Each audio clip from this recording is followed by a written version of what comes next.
사랑하는 성도 여러분, 오늘 사순절 제37일 그리고 고난주간 제3일 수요일입니다. 고난주간 수요일은 침묵의 날이라고 합니다. 논쟁과 시비로 하루를 보내셨던 예수님은 베다니 마을에서 침묵하시면서 이제 마지막으로 가야 할 십자가의 길 앞에서 깊은 묵상을 하셨습니다. 그래서 이 날을 침묵의 날이라고 말합니다. 오늘 함께 읽을 하나님 말씀은 마가복음 13장 13절에서 23절입니다.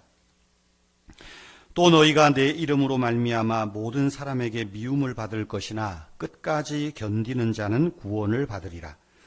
멸망에 가증한 것이 서지 못할 곳에 선 것을 보거든 읽는 자는 깨달을진저 그때에 유대에 있는 자들은 산으로 도망할지어다. 지붕에 있는 자는 내려가지도 말고 집에 있는 무엇을 가지러 들어가지도 말며 밭에 있는 겉옷을 가지러 뒤로 돌이키지 말지어다. 그날에는 아이 벤 자들과 젖먹이는 자들에게 화가 있으리로다. 이 일이 겨울에 일어나지 않도록 기도하라. 이는 그 날들이 환난의 날이 되겠습니다. 하나님께서 창조하신 시초부터 지금까지 이런 환난이 없었고 후에도 없으리라. 만일 주께서 그 날들을 감하지 아니하셨더라면 모든 육체가 구원을 얻지 못할 것이거늘 자기가 택하신 자들을 위하여 그 날들을 감하셨느니라. 그때 어떤 사람이 너희에게 말하되 보라 그리스도가 여기 있다 보라 저기 있다 하여도 믿지 말라. 거짓 그리스도들과 거짓 선지자들이 일어나서 이적과 기설을 행하여 할 수만 있으면 택하신 자들을 미혹하려 하리라. 너희는 삼가라. 내가 모든 일을 너희에게 미리 말하였노라.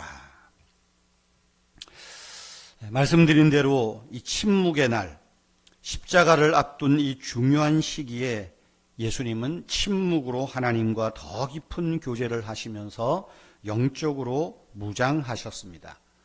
그러나 다른 한편으로는 가룟 유다와 악한 무리들은 예수님을 어떻게 죽일 것인가, 잡을 것인가 궁리하고 은밀한 계획을 세웠습니다. 가룟 유다는 예수를 넘겨줄 기회를 찾았고 대제사장과 성전 경비대장들은 구체적인 계획을 세웠습니다. 주님이 침묵하시는 날에 악한 무리들은 은밀한 일들을 꾸미고 있다. 우리에게 주는 영적인 각자의 교훈들이 있을 것입니다. 여러분, 어제 나누었던 12장, 마가복음 12장의 배경이 낮에 관한, 낮에 일어난 일들이라면 13장은 화요일 밤에 제자들에게 마지막 날 심판의 날을 내다보시면서 그날이 오기 전 재난의 징조들을 말씀하신 내용입니다. 13장 3절에서 23절에 보면 거짓 예수, 다시 말하면 이단 사이비가 나와서 미혹하는 일이 있을 것이다. 그러나 끝까지 믿음을 지키고 견디는 자가 구원을 얻을 것이다 말씀합니다. 그러면서 더더욱 강조하죠. 거짓 그리스도, 거짓 선지자들을 믿지 말고 그들의 말을 따라가지 말라라고 하십니다. 13장 28절에서 37절은 이제 마지막 때에 천재지변 환난의 날이 있게 되고, 그런데 주님이 오시는 날은 오직 하나님만 알고 계시므로 어떤 사람들의 말에, 누구의 말에도 현혹되지 않도록 정신을 차리고 깨어 있으라. 정신을 차리고 깨어 있으라. 성경이 주시는 말씀입니다. 여러분, 마음이 둔해지면 안 됩니다. 우리 히브리서 말씀할 때도 드렸죠. 마음이 둔해지면 안 됩니다. 마음을 부지런하게 하는 것, 하나님의 뜻, 하나님의 말씀, 하나님의 계획하심, 그것을 생각하고 묵상하는 일들, 그것이 우리가 거짓 선지자들, 가짜에 속아 넘어가지 않는 그런 일입니다.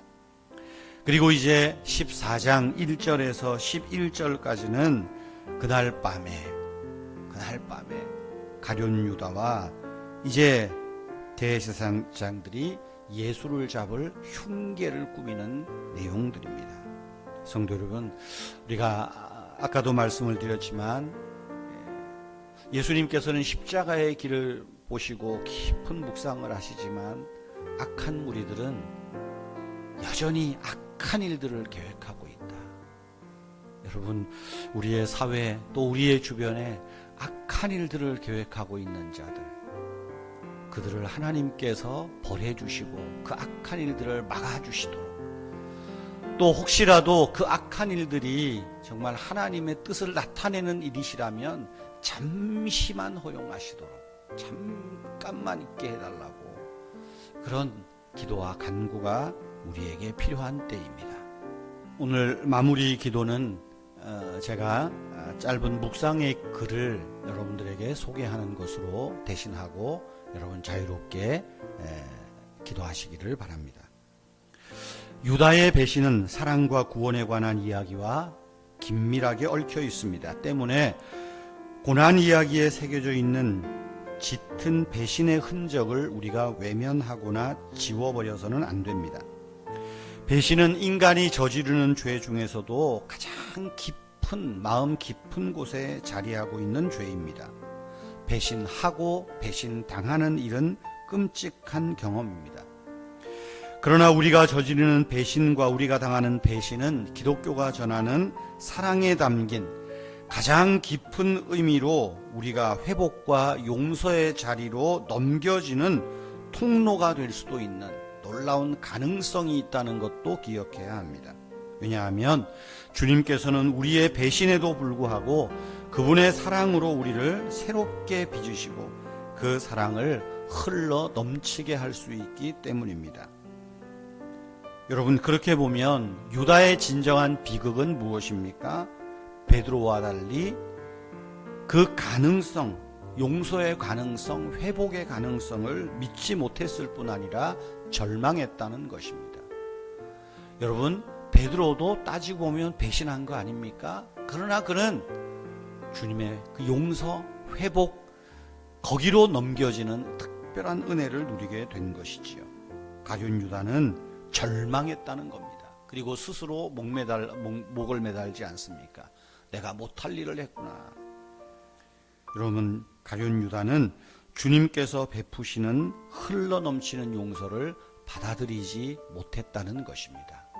여러분, 혹 우리 안에 아직 내가 용서를 받지 못하는 마음이 있다면 내가 용서받는 그 부드러운 마음이 필요한 때입니다. 절망은 금물입니다. 하나님은 우리를 회복하게 하십니다. 오늘 하루를 위해서, 여러분 가정과 자녀들을 위해서 잠시 기도하시기를 바랍니다.